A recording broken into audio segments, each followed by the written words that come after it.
I bid you all good morning, good evening, and good night. Thanks for watching, guys. Mike Martin's channel here, Mike Martin's. Thanks for watching, guys. Anyways, guys, I got a doozy and a half of an article for you guys that I really want to share with you guys because it's a prediction that we've been making on the channel, not a post-diction. Unfortunately, a lot of channels, what they're doing is they're post-dicting things. And they're talking about, look at this, I've been saying this. And you go back on their channel and investigate it, they haven't said a damn thing about it ever. Anyways, so here goes, guys. Let's go to the channel here real quick if you can. Please subscribe to the channel, and also don't forget to set your reminders for trends in the housing market, and don't forget to set your reminders for Mike in the Night. Last Saturday's Mike in the Night was an absolute hit. We got callers from all over the world reining in with their comments and what they feel, calling in live. Be part of the show if you want to. Mike in the Night every Saturday night, 8 p.m. Pacific time, and check your local time listing. And what am I talking about on today's show? This right here. Housing ATM machine. People using their HELOCs as ATM machine. And I've been making videos like this is over a year old. There's videos going back 3, 4, and 5 years. How people have been using their ATM machines as basically using their ATM machines in a way where they would pay off their debts, pay off other credit cards, and continue reusing the credit cards from scratch, and buying a new car, taking a fancy vacation, all on hoping on gambling that their homes will keep going up in value. And that's what they've been doing. Housing ATM machine massive default. And I'm saying $2 billion. Yeah, $2 billion that was withdrawed on people's second mortgages, HELOCs, whatever you want to call it, not pesos. So I've been saying it for a while now.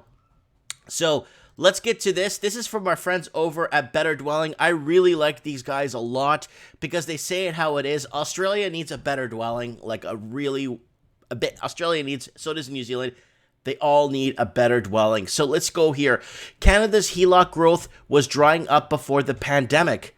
So this is drying up before the pandemic. So this is a major issue that's been happening. And I've been saying this. Everyone's blaming the sickness on everything that's happening right now. And no, it's been happening for a long time now.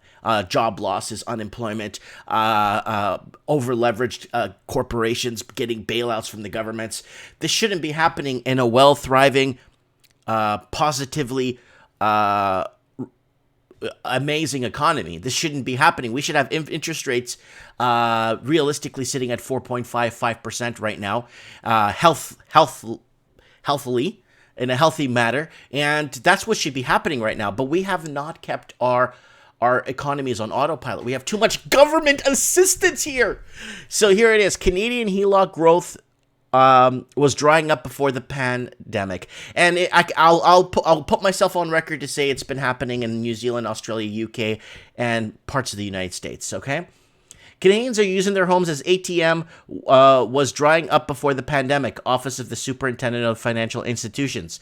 Filings showed that the balance of credit structured by homes showing minimal growth in February. The slowdown is almost entirely due to a drop in personal loans in the segment such as HELOCs. Well, people don't qualify, guys. So when you see a drop in people applying for loans, it doesn't mean the economy is getting better. It actually means that they don't qualify. They're over leveraged. Their total debt service ratio is beyond serviceable anymore. They can't even buy food. So what are they doing? They're making pizza on cardboard. Look it up. It's a real thing.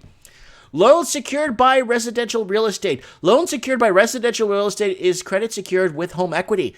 They're more commonly known as home equity lines of credit, HELOCs.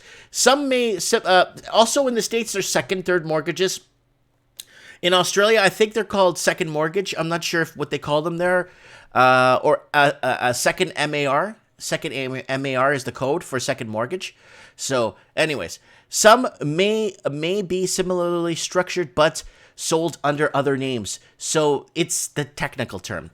These loans are popular after real estate price booms as a way out to spend newfound home equity without selling. Reverse mortgages, all kinds of names. Since the lender has something to collect in default, rates for this product are usually lower than unsecured credit. Generally, Credit growth and acceleration of that growth is positive indicator. In addition to driving consumer spending, it's a sign people are confident about borrowing. Lenders only lend to people they think have reasonable ability to pay back loans. Actually, no. You call back in the day when I was younger and I tried to secure a loan for something. I was like 19 years old. I had a good job. The pay was good. Everything was in line. And they're like, do you own a house? No. Oh, then we can't qualify you for anything if you don't own a house. So that's kind of a lie in a way. You know, if you own a house, you have everything. If you don't own a house, you're not worth their time, right? Unless they do an unsecured loan for $3,000 or something. But anyways, plus you usually only borrow if you think you could pay the debt off, with a few expectations. How much debt can be carried and how much growth is up for debate, but generally it's a good thing. When credit growth starts to decelerate or contract, it's usually a bad thing. The consumer spending it was generating disappears. But equally important is the confidence. When growth drops off, people may be less confident of their ability to take out new steps of debt. It could also be a sign that lenders are being less generous with this segment of lending, or it could be a combination, right? So this is in Canada alone, population 30 million or whatever, 35 million. I don't know. I don't really know exactly the population. It always moves around in Canada. Canadians owe $303 billion in debt secured by home equity. That's a lot of cake. That's a lot of cake when it's secured on a home equity. So people not only do they have a first mortgage. So to get this home equity, you need to have. So because people are saying, well, Mike, no, people could have taken out a first mortgage. Yeah, but then it wouldn't be secured as home equity. So this money is people that already have a first mortgage. So now they're home equity. Why would they take a home equity loan when they could just have a first mortgage at a really competitive rate, right? So here goes. The total of debts secured by residential property increased, but it is under a record high. The balance reached $303.99 billion in February, up 0.3% from a month before. Growth over the past 12 months works out to an increase of 1.68%. This is the lowest rate of growth observed since September 2016. A little strange considering real estate sales had by no means slowed down at this point. So here it is. This is total loans secured with residential real estate. Holy crap. That's in billions. Holy crap. That's a lot of cake, man. You go back to 2012, it's not that bad, right? But then everybody needed to buy something that we help sustain life on Earth. Food. People needed food. I think food is a very important way to sustain life on Earth. And people that have taken those exotic vacations and bought a car to keep up with the appearances, keep up with the Joneses, are in a tight situation right now. Over $268 billion of personal debt is secured by home equity. So this is a huge deal. The bulk of these loans were for personal purposes, like run-of-the-mill HELOCs. Personal loans represented $268.51 billion of a balance in February, up 0.32% from last year. This works out to an increase of 0.67% from last year. A decline in real terms, even taking the last month's paltry at 0.9% CPI, it was also the smallest movement in segments since September 2016. Personal loans with residential real estate. So there it is in billions, $268 billion. Canadians borrowed over $35 billion in home equity for business. So now here's what scares me. This is right here, guys. Document cam, please. What keeps me up at night is that people aren't investing in business anymore as they used to. The numbers should be switched. People should be borrowing $35 billion in home equity for vacations and making themselves look better than everyone else on the block. Yeah, they should borrow that much. Not 300. No, the $300 billion should be going towards small businesses, because then that creates a better private sector, a stronger private sector. But wait, it's really hard with taxes going up, property taxes through the roof. The cost of keeping employees are so expensive. Remittance is expensive. The cost of everything is so expensive. So Business credit secured with residential real estate is moving a little faster than personal loans.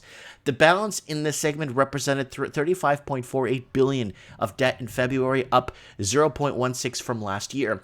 Compared to the same month last year, this is a 10.5% increase. It's up significantly from last year, but the monthly growth was barely there. Now, can I tell you guys, throw out a reason why I think this is happening? I think they're taking out business loans not to open small businesses, but to pay their property taxes, their employees. I think they're using their homes to keep their businesses afloat. I don't think they're taking out a second mortgage on their home or a HELOC so they could pretty much set up a new business. I don't think that's the case, guys. That's just my opinion on that. So what does Better Dwelling have to say here? Important to note that the slowdown has been happening while mortgage credit was picking up again.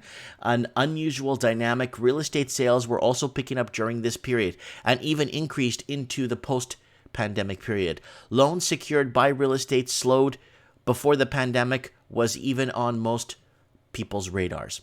The pandemic was on nobody's radars. We've been discussing this.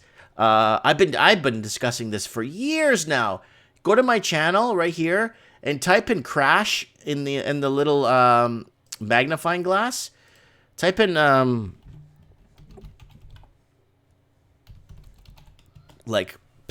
you ready? Sit back. Here it is. Australian housing crash from 22 hours ago is here. Canadian housing crash is here. Massive housing correction coming. Total breakdown. And that was 4 weeks ago. Oh, they go back years. You can see stuff from 6-7 years ago. Here's one. Look, 3 years ago. Vancouver housing crisis. Quiet streets. No one around. That's me on the streets of Vancouver looking around. New Zealand housing market severely unaffordable. Housing crash. Vancouver, Toronto, Montreal. 1 year ago. So this has been happening. This has been in the forecast for a long time.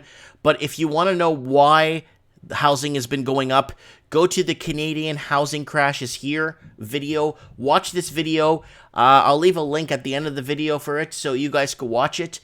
And if you don't mind taking a gander at that, and instead of me having to repeat myself, watch that video, and then you'll find out why housing prices keep going up through the roof, because there's a reason why, and that video answers that. I don't want to become a parrot or a broken record, relaying the same messages over and over again. Guys, don't forget to set your reminders here for Mike in the Night, and watch or tune into the show. All kinds of cool call-ins from all over the Commonwealth. We got calls from Australia, New Zealand, the United Kingdom, the United States of America, and Canada. And we had somebody call in from Syria.